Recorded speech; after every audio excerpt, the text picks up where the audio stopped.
Bonjour et Boker Tov, nous allons étudier aujourd'hui le Shlishi, troisième montée de Parashat Yitro, dans le cadre du Bet HaMidrash Hillel, Bet HaMidrash fondé à la mémoire du Rav Hillel Pevzner Zichrono Livracha.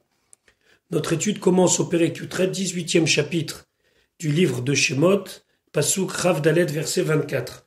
Donc maintenant, nous allons voir la mise en place du conseil de Yitro. Yitro a remarqué certaines failles dans la manière dont était organisé l'enseignement et la manière dont étaient jugés les Bnei Israël par Moshe Rabbeinu uniquement. Donc il lui a conseillé de mettre en place tout un système de petits juges, moyens juges, grands juges, de manière à ce que l'étude et le din, c'est-à-dire la justice, soient rendus de manière, on va dire, organisée, même si Moshe Rabbeinu lui aurait souhaité prendre la place d'enseignant et de juge de l'ensemble du peuple juif. Et Yitro a dit à Moshe Rabbeinu de ne pas agir tant qu'il n'a pas eu l'accord d'Akadosh Baruch Hu. Et ce qu'on va voir aujourd'hui, c'est la mise en place de ce système. Pasuk Rav Bet Vaishma, Moshe a entendu l'école Chotno, la voix de son beau-père, c'est-à-dire qu'il a accepté son conseil.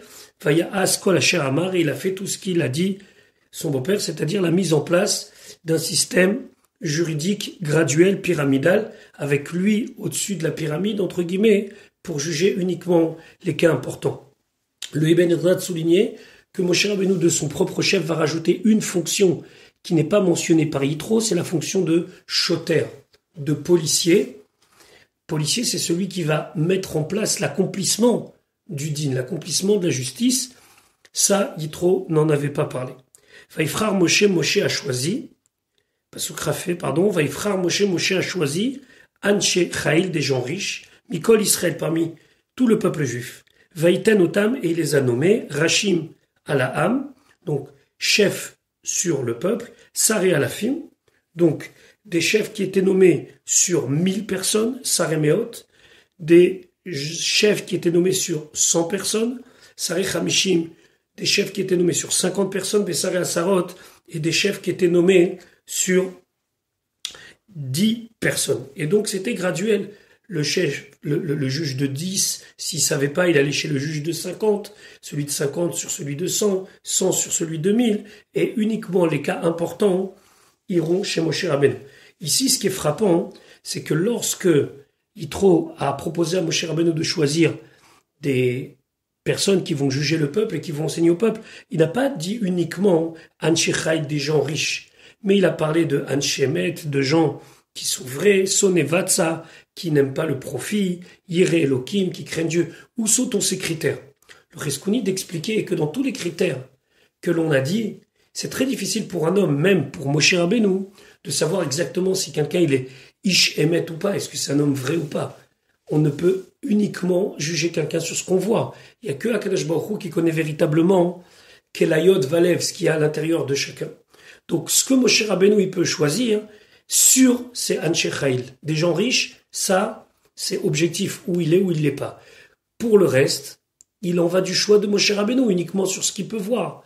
La même chose lorsqu'on choisit quelque chose sur des critères qui sont pas uniquement des critères de fait, mais des critères par exemple moraux et autres, on peut uniquement juger comme un homme juge, c'est-à-dire à la vue, il n'y a rien d'autre. Donc ce qui est sûr, c'est que c'était des Anshe Chaïl.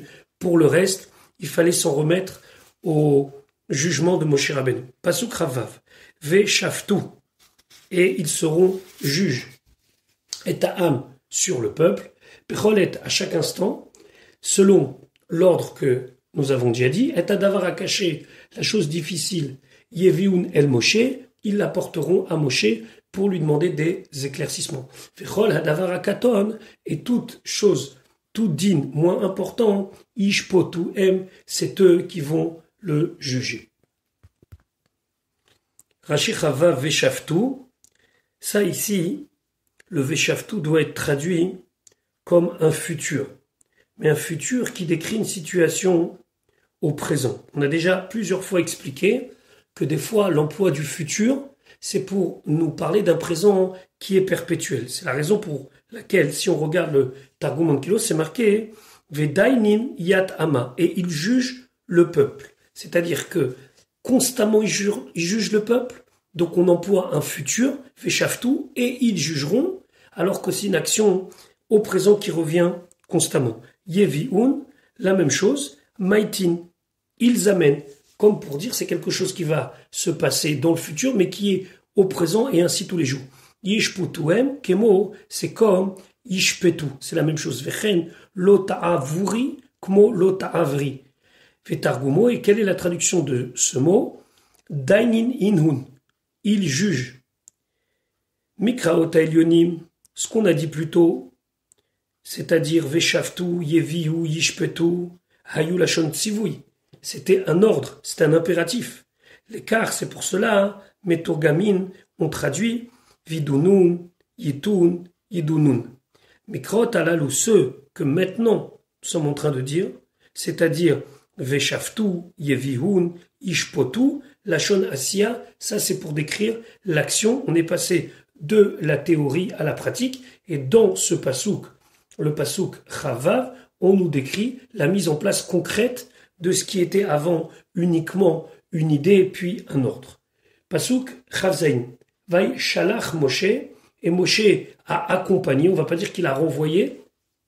Le Ibn Ezra nous fait souligner que ici c'est un terme honorifique pour dire qu'il a accompagné, être Oteno, son beau-père, Vayelech Lo El Artso, et il est retourné à sa terre.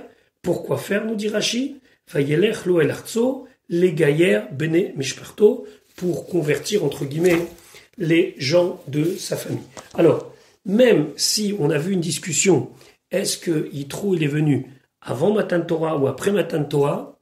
Ça, c'est une première discussion qu'on a vue au début de la paracha, mais là, il n'y a pas de discussion. Ici, on parle d'un événement qui a lieu après Matan Torah, et pas seulement après Matan Torah, il a lieu le 20 Iyar 2449, c'est-à-dire un an et plus d'un mois après la sortie d'Égypte. Là, on est sûr que c'est le départ de Yitro du camp des Béné Israël vers sa terre natale. Moshe Rabbeinu, on le verra plus tard dans le Sefer de Bamidbar, va essayer de retenir Yitro, mais Yitro va vouloir absolument retourner dans sa ville pour amener aux gens de sa ville les paroles de la Torah.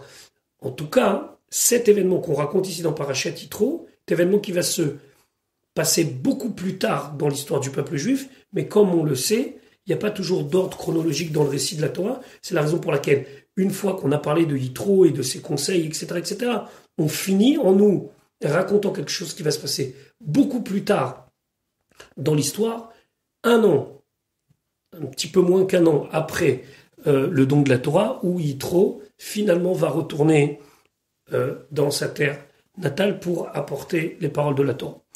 Voilà pour aujourd'hui, je vous souhaite une bonne journée et Bezrat Hashem, à demain.